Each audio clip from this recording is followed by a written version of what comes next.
O versículo que nós escolhemos como tema, Hebreus capítulo de número 10, versículo de número 37. Hebreus capítulo 10, verso 37. Aleluia. Enquanto os irmãos localizam um texto que já foi lido neste dia, eu quero agradecer a Deus pela vida do pastor Haroldo, pelo convite. Deus abençoe o pastor Haroldo em nome de Jesus. Missionária Raquel Yamamoto, missionária Maria Isabel, Deus abençoe. Todas as irmãs coordenadoras e todas as irmãs componentes do ciclo de oração, que Deus os abençoe em nome de Jesus. Pelo lindo trabalho que realizam de intercessão pela família, pela igreja, pelo ministério, pelo mundo. Só Deus para recompensá-las. Hebreus capítulo 10, versículo 37. Porque ainda um pouquinho de tempo e o que há de vir virá e não tardará. Podem tomar o teu assento, por favor? Glória a Deus. Irmãos, como Deus tem falado ao nosso coração nesse dia, como Deus tem manifestado em nós a sua graça maravilhosa. Louva a Deus pela vida do pastor Haroldo, pela ministração desta tarde. Que palavra maravilhosa, que palavra que abençoou o nosso coração. E como é bom poder ouvir o pastor Haroldo ministrar. Deus abençoe, pastor, em nome de Jesus. Eu gostaria de primeiro, de uma forma bem objetiva, nós nos contextualizarmos um pouco do que estava acontecendo quando essa epístola ela foi escrita. Ela foi escrita provavelmente no ano 70, um pouco antes do ano 70 da era cristã, pois o capítulo 10 fala que o santuário ainda estava em pé. E no ano 70, o general Tito, ele invade Roma, invade Jerusalém e destrói o templo. Nós não sabemos quem escreveu essa epístola ao certo. Orígenes, um dos pais da igreja, ele costumava dizer que somente Deus sabe quem a escreveu. E qual foi o propósito da escrita dessa epístola?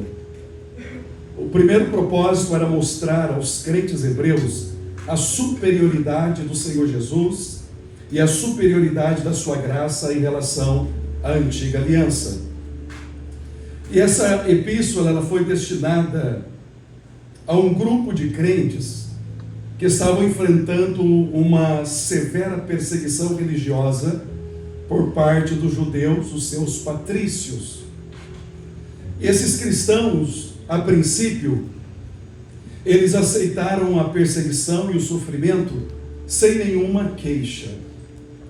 Mas à medida que a perseguição ela continua e ela se intensifica, logo eles perderam o entusiasmo e eles começaram a dar lugar ao desânimo.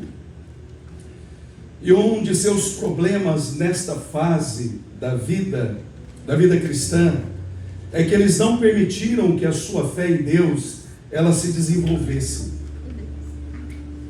O autor da epístola diz que enquanto eles deveriam ser mestres, eles ainda continuavam como crianças. O tempo passou, eles se tornaram preguiçosos, é o termo original, para ouvir a palavra de Deus. Por negligenciarem a palavra de Deus, eles possuíam uma fé vacilante, o que proporcionaria um naufrágio espiritual diante da perseguição. Essa epístola ela também fala a respeito do perigo do crente rejeitar a Cristo e cair na apostasia. E no tempo que essa carta ela foi escrita, muitos cristãos eles estavam encarcerados, eles estavam presos. Em Hebreus capítulo 13 e versículo de número 3. E o motivo da prisão era por causa do Evangelho. Só que Hebreus capítulo 12, versículo de número 4, o autor nos dá a entender que mesmo passando por uma intensa perseguição, parece que eles ainda não haviam sofrido martírio por causa da sua fé. Eles viveram num mundo hostil ao Evangelho. Diferente da igreja de Jerusalém, que por causa do Evangelho tivemos cristãos líderes sendo martirizados, como Estevão, Tiago, filho de Zebedeu, Tiago, irmão do Senhor Jesus, no ano 62 da era cristã.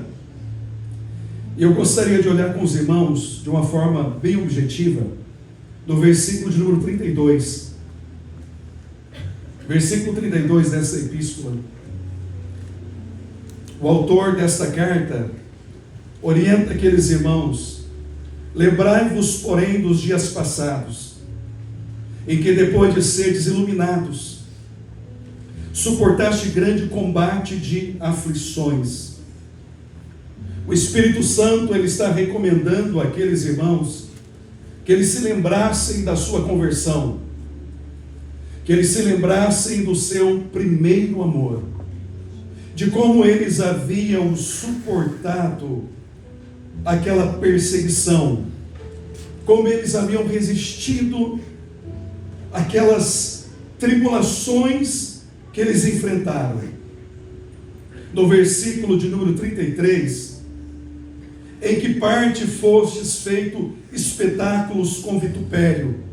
Tudo indica que esses cristãos, eles foram expostos de maneira pública, eles foram desonrados, eles foram humilhados publicamente.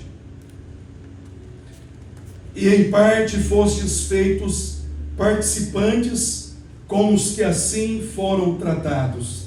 Alguns cristãos estavam presos, outros foram expostos à sua fé e foram humilhados publicamente. Mas aqui nós encontramos a forma de comunhão mais profunda.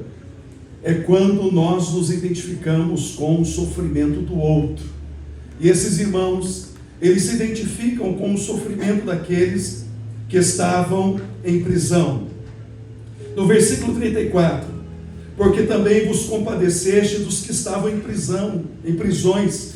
Eles também tiveram a empatia. Eles sentiram compaixão dos irmãos que estavam em prisão. E na continuidade do versículo, e com gozo permitiste a expoliação dos vossos bens, por causa da sua fé em Cristo Jesus, e por ser uma ameaça aos interesses de Roma, os bens foram expoliados, os seus bens foram tomados pelo governo. Eles perderam as suas posses, porque eles eram considerados um risco para o Império Romano por causa da sua fé.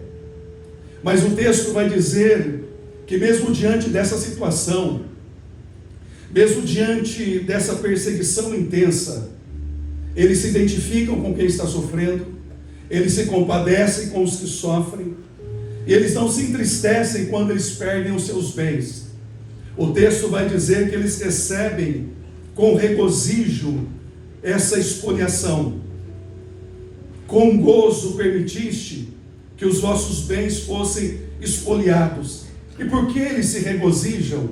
O texto vai dizer, o texto ele responde: sabendo que em vós mesmos tendes no céu uma possessão melhor e permanente. O coração daqueles crentes não estava nas coisas terrenas, mesmo que eles haviam perdido as suas posses. O coração deles estava em Jesus.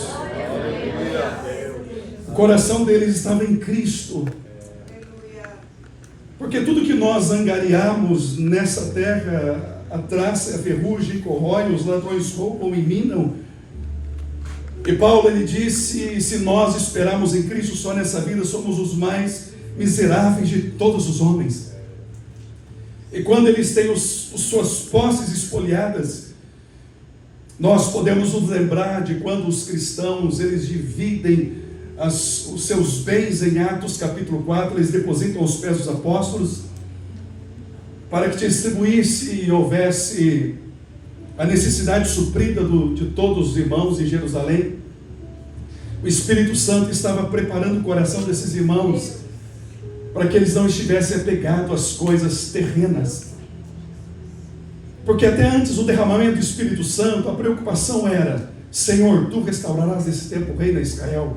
Mas Jesus disse: não vos compete saber os tempos e as estações que o Pai estabeleceu pelo seu próprio poder, mas ficar em Jerusalém, esperai que do alto sejais revestidos de poder. E quando eles são revestidos de poder, houve uma mudança na vida deles, e eles colocam os seus recursos à disposição do reino dos céus. E passa o tempo e vem essa perseguição, mas eles não estavam presos às coisas terrenas. E quando o governo se apropria dos seus bens, eles se regozijam, eles recebem aquela perseguição com gozo na sua alma, porque eles tinham uma riqueza superior, eles tinham uma riqueza dos céus, que governo nenhum poderia tirar deles. Eles tinham o Senhor Jesus. E no versículo de número 35, não rejeiteis, pois, a vossa confiança. Aqui o termo ele é muito forte. É que eles não jogassem no lixo, literalmente, eles não jogassem no lixo a sua confiança. Eles estavam correndo o risco de voltar às práticas judaicas.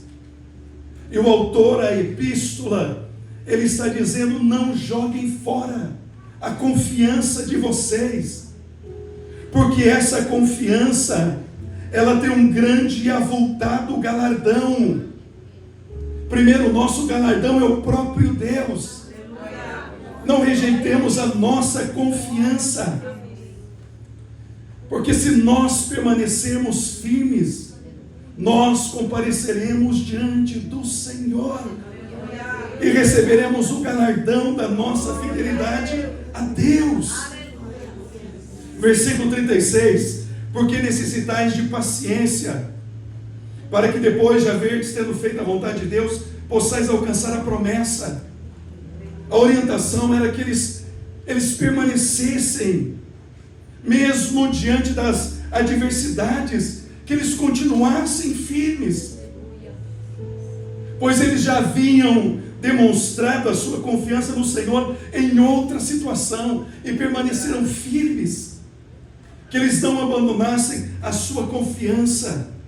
Aleluia. E aí no versículo 37, porque ainda um pouco cheio de tempo, e o que há de vir virá, e não tardará. Irmãos, eu estava meditando nessa palavra, e Deus, ele é tão maravilhoso, e a glória de Deus está nesse lugar. E a palavra de Deus, ela não volta vazia. O poder não está na eloquência do pregador, o poder está na palavra de Deus. E o nosso coração tem sido tocado por essa palavra. Quando o autor, o escritor, ele cita este texto, ele está fazendo referência a dois textos do Antigo Testamento. O primeiro texto está em Isaías capítulo 26, e o versículo de número 20.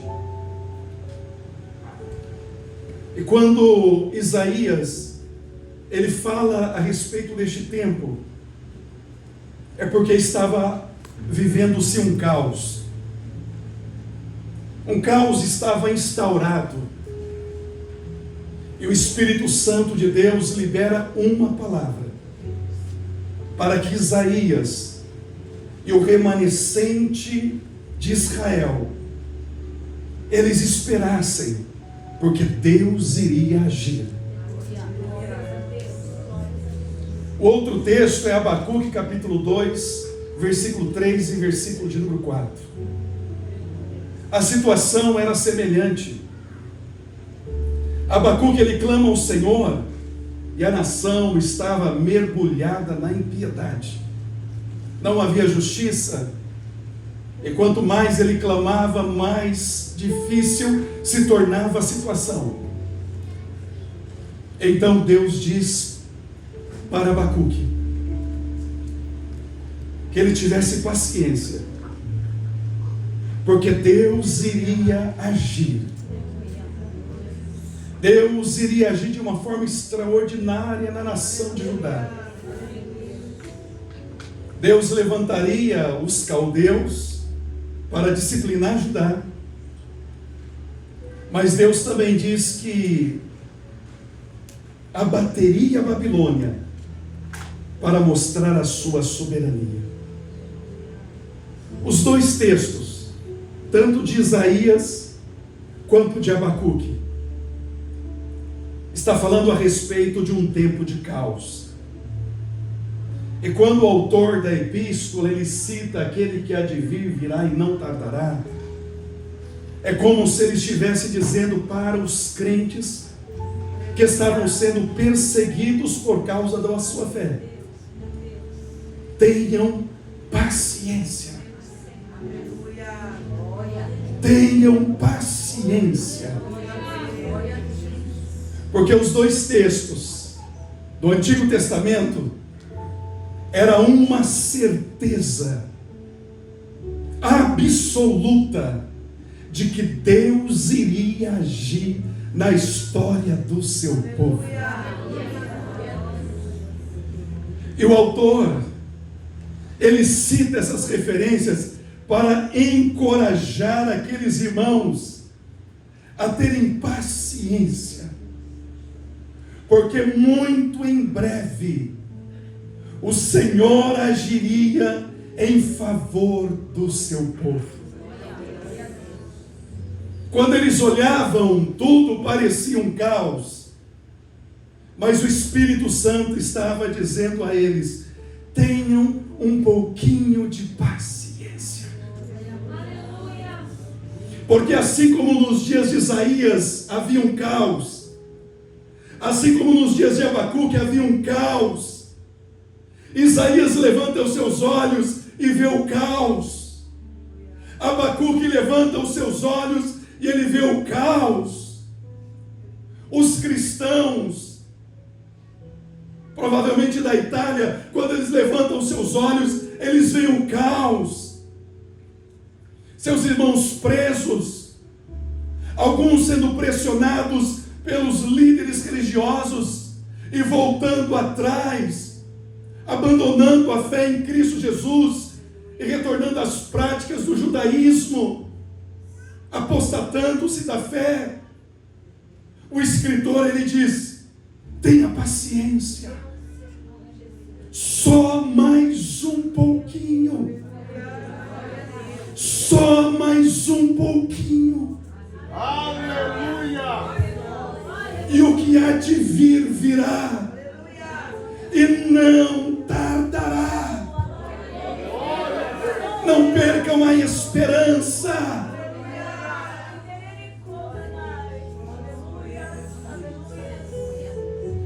Não retrocedam, porque o Senhor virá em nosso socorro. O Senhor virá em nosso auxílio. A promessa é da iminente volta do Senhor. Nós não sabemos o dia, não sabemos a hora. Esta é a promessa. Mas também aplica-se que nas nossas lutas, nas nossas angústias, o Senhor também virá em o nosso auxílio. Aleluia! Nós não estamos sozinhos. Quando nós olhamos para o mundo,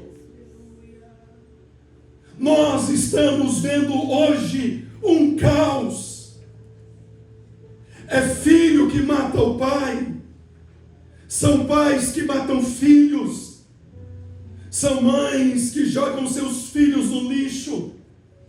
Nós ouvimos de guerras, rumores de guerras, guerra política, guerra ideológica. O mundo está um caos, semelhante aos dias de Isaías, semelhante aos dias de Abacuque, semelhante aos dias dos nossos irmãos convertidos. Mas o Espírito Santo de Deus está nos dizendo: tenha paciência. Espere só mais um pouquinho de tempo.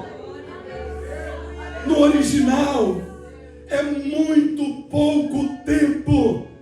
E o que há de vir, virá e não tardará. O mundo está um caos. Mas o nosso mundo um dia esteve um caos. No princípio criou Deus os céus e a terra estava vazia e sem forma. A terra estava um caos. A nossa vida era um caos. Mas o Espírito de Deus nos convenceu do pecado, da justiça e do juízo. E nós ouvimos a palavra do Senhor. E Ele trouxe ordem ao caos. E o nosso exterior, ele se corrompe. Estamos vendo o mundo num caos. Mas o nosso mundo interior, ele está em ordem, sendo renovado de dia em dia, na presença do Senhor.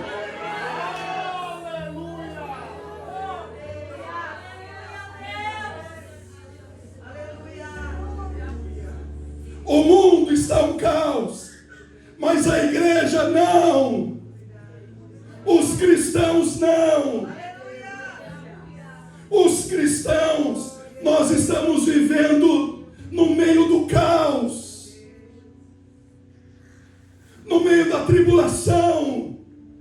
Nós estamos vivendo cada um dos nossos dias pela fé no Filho de Deus, aleluia!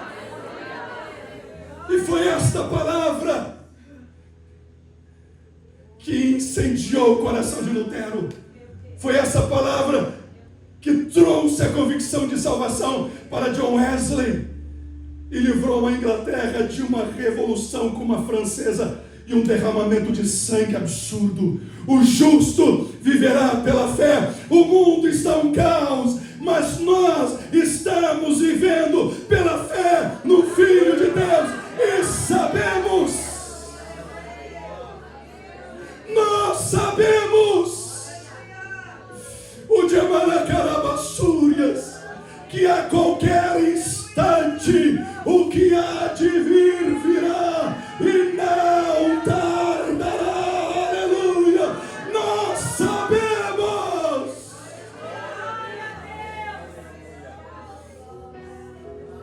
Jesus está voltando.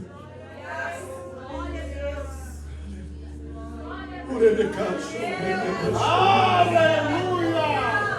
Jesus está voltando. Pastor Edevaldo, o mundo está um caos. A verdade da palavra de Deus se cumpre. Mas a nossa vida está sendo transformada de glória em glória.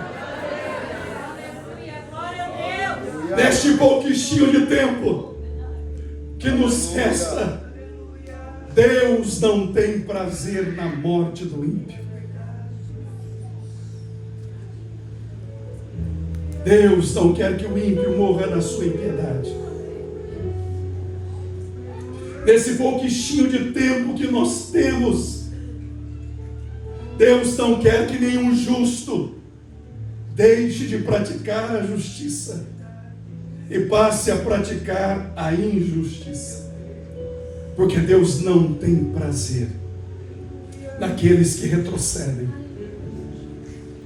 Mas o escritor dessa epístola diz: mas nós não somos dos que retrocedem, nós somos dos que perseveram, aleluia, para a salvação da nossa alma, aleluia. Não é tempo de nós recuarmos, não é tempo de nós desistirmos. Foi esta mensagem que o Espírito Santo transmite àqueles irmãos. Não é hora de nós pararmos, aleluia. É nós sermos renovados na presença do Senhor Jesus, aleluia. É hora de nós sermos fortalecidos pelo poder da sua glória, aleluia. Porque nenhum de nós sabemos se chegaremos em casa ainda hoje, porque pode ser que dirigindo a trombeta soa, aleluia.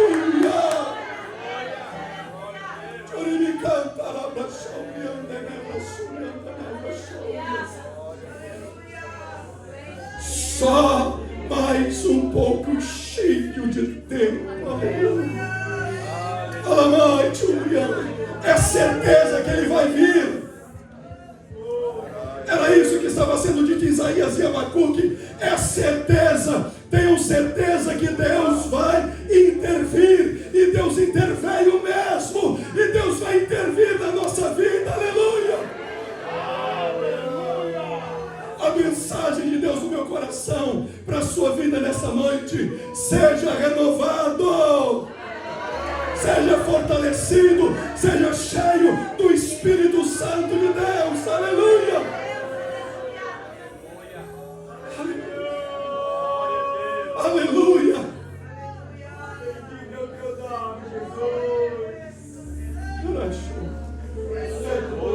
O mundo está um caos, mas nós não. Nós estamos vivendo pela fé no Filho de Deus. Aleluia. Glória a Deus. Aleluia. Nós estamos esperando a qualquer momento o céu se abrir. Oh, glória.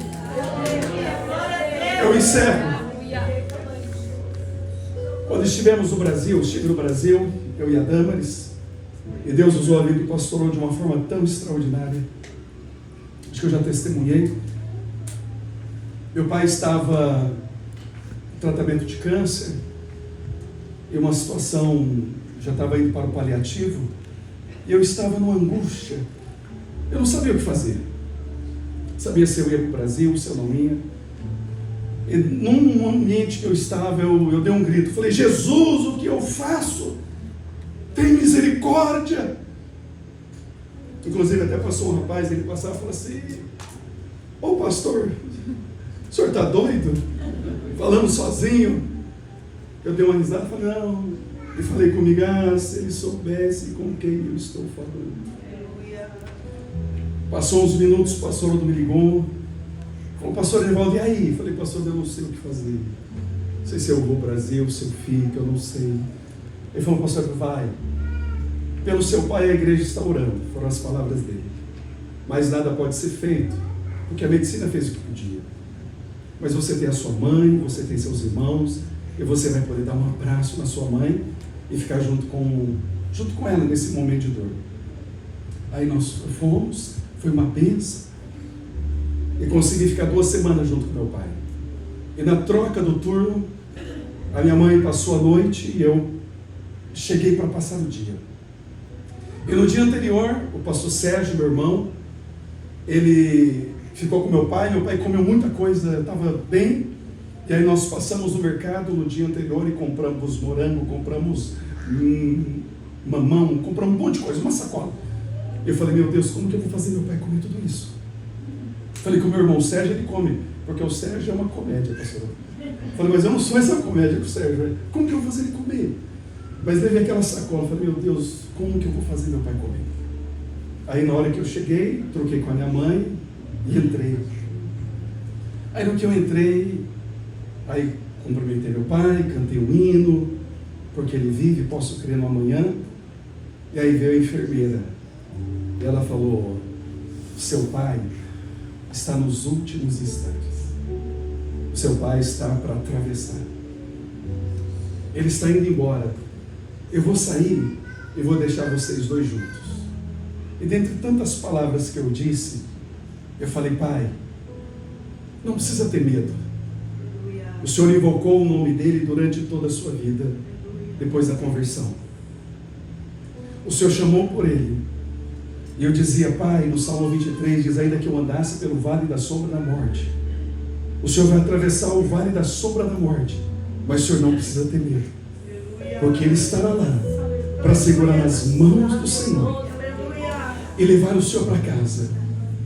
Pai, não tenha medo. Pode ir, Pai. Corre encontrar Jesus. Vai abraçar Ele, dá um beijo nele. Pai, o Senhor vai ver as mãos furadas e os pés furados antes de nós. Mas tenha certeza que daqui a pouquinho, Pai, nós também estaremos chegando. Pai, nós também vamos ver as mãos e os pés furados. O Senhor vai na frente, mas daqui a pouquinho nós vamos chegar, porque nós também vamos perseverar. E nós nos encontraremos novamente, Pai. Vai na paz. O Senhor disse na palavra, e eu dizia: Pai, nada pode nos separar do amor de Deus, nem a morte, nem principados, nem potestades. Ele prometeu que estaria conosco todos os dias da nossa vida. Pai, corre ao encontro dele. A enfermeira entrou e ela falou: vou deixar vocês, ele ainda está aqui. Eu falei: Pai, pode ir, Pai. Ele está esperando o Senhor, não tenha medo, Pai. Jesus está esperando o Senhor do outro lado. Ele deu um respiro e se foi. A enfermeira entrou e falou: ele já se foi, ele já não está mais entre nós. Eu dobrei os meus joelhos, orei ao Senhor e cantei: porque Ele vive, posso crer no amor. E eu sei que todos nós perdemos alguém que amamos, mas por causa desta viva esperança, nós nos reencontraremos no céu de glória. Aleluia. E estaremos para sempre na presença do Senhor. A mesma palavra é para você hoje, que está passando tantas lutas, que até pensou que não vale a pena. Isso não é verdade. A palavra de você, a palavra para você nessa noite, para mim: só mais um pouquinho. Persevera mais um pouquinho, porque daqui a pouco, aleluia, nós estaremos para sempre com o Senhor Jesus, aleluia. Enquanto aqui estivermos, nós viveremos pela fé no Filho de Deus, que nos amou, aleluia. Um pouquinho de tempo, aquele que há de vir virá e não tardará. Se coloque em pé, por gentileza. Quantos precisam de renovo na sua vida? Quantos querem ser renovados nessa noite?